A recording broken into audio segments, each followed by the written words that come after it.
Hai sobat semua, apa kabar? Baik kan? Semoga kalian semua sehat selalu, bahagia selalu dan banyak rezeki. Kali ini Mimin mau melanjutkan cerita dari novel Ternyata Suamiku Penguasa.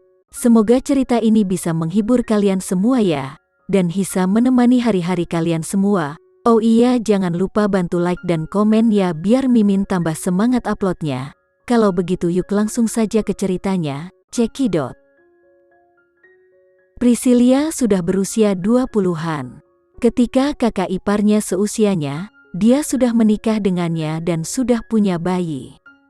Jika bukan karena Agam yang selalu bersikap dingin padanya, mungkin dia sudah terbang jauh dengan Agam, daripada tinggal bersama orang tuanya.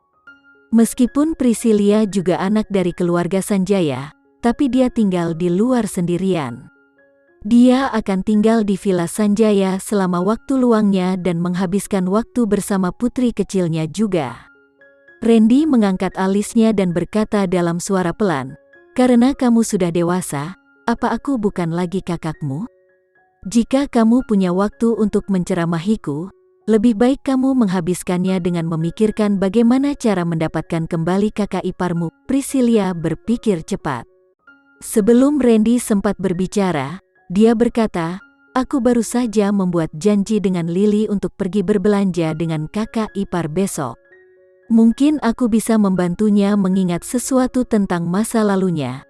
Priscilia telah melemparkan umpan pada waktu yang tepat, yang membuat Randy tergoda. Mungkin lebih mudah bagi Lily dan Priscilia untuk dekat dengan putri karena dia belum terlalu terbuka dengannya. Lebih sulit baginya untuk membantunya mengingat masa lalu. Mengapa dia tidak memikirkan solusi sederhana seperti itu sebelumnya? Dalam 2 atau 3 tahun terakhir, Putri Bramasta tidak bisa tidur nyenyak. Sebagian besar waktu, dia akan dikejutkan oleh mimpi buruk, jadi dia tidur larut malam, berharap bisa tidur lebih nyenyak segera setelah dia tertidur. Namun, itu tidak berhasil sama sekali. Selama dia menutup matanya, dia akan memiliki semua jenis mimpi buruk untuk mengganggunya. Hari ini, dia bermimpi lagi. Dia memimpikannya banyak orang berjas putih memegang jarum dan menyuntikkan cairan tak dikenal ke dalam tubuhnya. Dia berjuang dan melawan, tetapi itu sia-sia. Seolah-olah ada jaring tak kasat mata yang menutupi dirinya. Dia hanya bisa membiarkan orang-orang itu menyakitinya. "Putri," dalam kegelapan, sebuah suara rendah memanggil namanya. Itu adalah suara laki-laki yang sangat akrab tetapi jauh. Saat suara itu terdengar, sesosok hitam mendatanginya. Sosok hitam itu semakin dekat. Dia ingin mengulurkan tangan untuk menangkapnya. Tepat ketika dia hendak menangkap sosok hitam itu, seorang pria seperti dokter menyeretnya pergi dan menikamnya dengan sebuah silinder besar. Putri meronta-ronta dan berteriak, "Jangan, jangan." Tepat ketika dia dalam keadaan paling tidak berdaya, ponsel di sebelahnya berdering, seperti bel berdering di surga, menariknya keluar dari mimpi buruknya. Putri bangun dengan nafas terengah-engah dan masih dalam keadaan syok. Dia menyeka keringat dari dahinya dan menyentuh ponselnya untuk menjawab telepon. "Halo." Suaranya masih bergetar dan tak terkendali. Dia tidak melihat dengan jelas siapa yang menelepon. Dia hanya merasa bahwa panggilan itu terlalu tepat waktu dan menariknya keluar dari mimpi buruk. "Putri, ini aku Randy." Suara berat pihak lain datang dari penerima, dengan semacam ketenangan yang meyakinkan. Itu adalah telepon dari Randy lagi. Samar-samar Putri ingat bahwa ketika dia mengalami mimpi buruk beberapa hari yang lalu, Randy lah yang memanggilnya tepat waktu untuk menariknya keluar dari mimpi buruk, seolah-olah dia selalu tahu situasinya. Kenapa Randy selalu muncul saat dia membutuhkannya? Dia jelas tahu bahwa di mata pria itu, dia hanyalah pengganti istri sebelumnya. Namun, ketika Putri mendengar suaranya yang dalam dan seperti slow, dia tidak bisa tidak merasa tenang, seolah-olah ada cahaya di dalam hatinya. Malam yang gelap, seolah ada pelukan hangat di musim dingin. Putri menarik napas dalam-dalam dan mencoba berbicara dengannya dengan nada tenang. Putri tidak tahu mengapa dia tidak ingin pria itu melihat melalui pikirannya. Sudah larut, ada apa? Putri bertanya. Aku hanya ingin mendengar suaramu, jadi aku memanggilmu, kata pria itu. Suaranya sangat lembut. Apakah aku mengganggumu? Tidak, Putri menjawab dengan lembut. Saat itu setelah jam 2 pagi. Dunia gelap dan sunyi, dan semua suara menjadi sangat jelas di malam hari, seperti napas tenang pria di ujung telepon. Putri tiba-tiba ingin tertawa.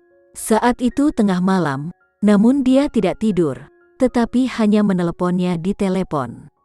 Apakah itu kebetulan, atau apakah dia benar-benar tahu bahwa dia mengalami mimpi buruk? Randy, Putri tidak bisa menahan untuk memanggil namanya. Aku di sini. Sisi lain menjawab dengan kepastian yang menenangkan. Putri duduk di tempat tidur, mengangkat kepalanya sedikit, melihat kegelapan di depan matanya, dan dia tersenyum. Apakah kamu mengawasiku? Mengapa kamu selalu muncul pada waktu yang tepat? Nada suaranya cepat, sedikit halus, tetapi kebanyakan main-main. Namun, dia tidak tahu bahwa kata-katanya membuat hati Randy berdebar kencang. Randy memang mengawasinya. Hanya beberapa hari yang lalu, Randy menyadari bahwa Putri akan mengalami mimpi buruk. Meskipun Randy tahu bahwa itu akan mencurigakan jika dia terus memanggilnya pada waktu yang tepat, Randy tetap tidak bisa untuk tidak memanggilnya. Bahkan jika aku tidak bisa memelukmu dan mengusir kegelapan untukmu, aku harap kamu selalu bisa menemukan kedamaian, pikir Randy. Namun, aku harap aku dapat kembali kepadamu sesegera mungkin. Memikirkan hal ini, Randy mau tidak mau mengerutkan kening dalam kegelapan dengan sedikit ketidakberdayaan. Dia berbisik, ya, aku telah memperhatikanmu dari masa lalu ke masa depan. Nona Bramasta, apakah kamu ingin menangkapku? Sekarang giliran Putri yang tercengang. Kata-kata pria itu setengah benar dan setengah salah. Dia tidak tahu apakah dia benar-benar melihat, atau apakah dia bermaksud sesuatu yang lain. Dan untuk menangkapnya, itu juga membawa beberapa makna tersembunyi. Dalam kegelapan, Putri tidak bisa menahan diri untuk tidak memegang bantal dengan erat di lengannya. Dia menggigit bibirnya dan menggertakkan giginya setelah beberapa saat, berkata, tentu, Putri sekarang marah. Namun, dia sangat jelas bahwa dalam kegelapan, pipinya semerah awan kemerahan. Pihak lain tidak menanggapi. Entah bagaimana, Putri tiba-tiba merasa sedikit gugup. Mau tak mau dia membenamkan wajahnya di bantal lembut, dan jantungnya berdetak tak menentu. Oke, setelah waktu yang lama, kata itu datang dari ujung telepon yang lain. Putri tercengang. Tunggu aku, katanya tegas. Kemudian, dia menutup telepon. Putri merasa lega dan tiba-tiba melepaskan telepon di tangannya. Kemudian dia membenamkan wajahnya jauh di dalam bantal, dan dengan lembut berkata, ya. Dia akan menunggunya, tetapi suara ya-nya menghilang ke dalam bantal dan menghilang dalam kegelapan.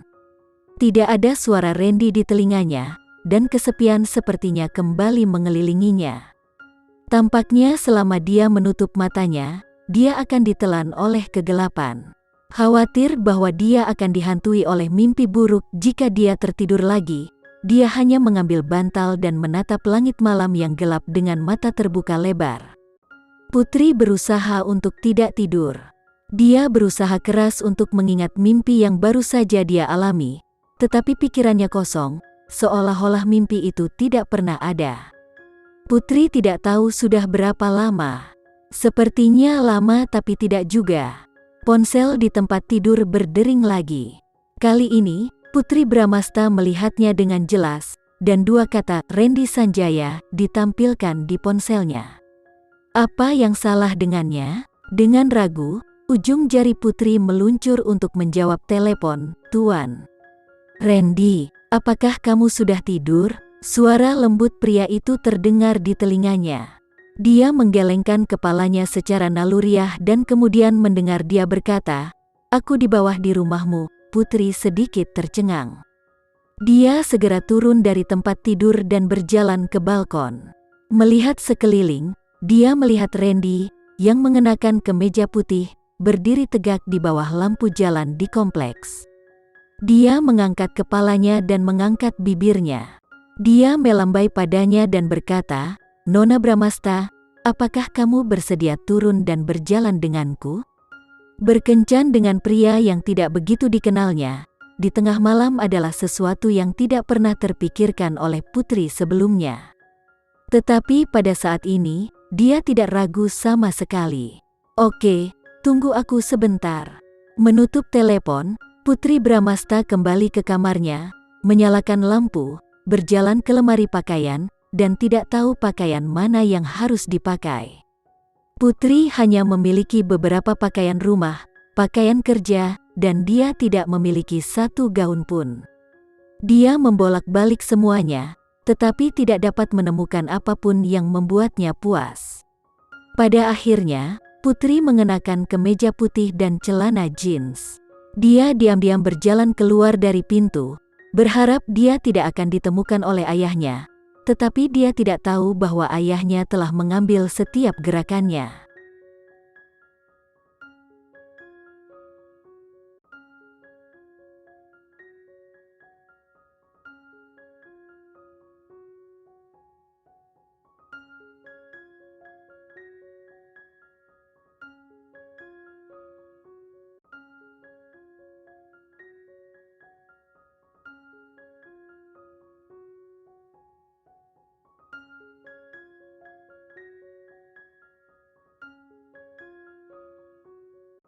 Sekian dulu ya cerita kali ini, kita lanjutkan lagi ceritanya di lain waktu.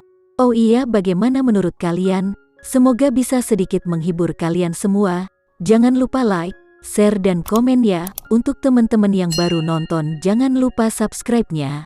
Hehehe, kalau ada teman-teman yang ingin gabung langganan bisa langsung gabung saja untuk dapat fitur yang menarik dan sedikit membantu Mimin. Terima kasih sudah menonton, sampai jumpa lagi. Bye bye bye.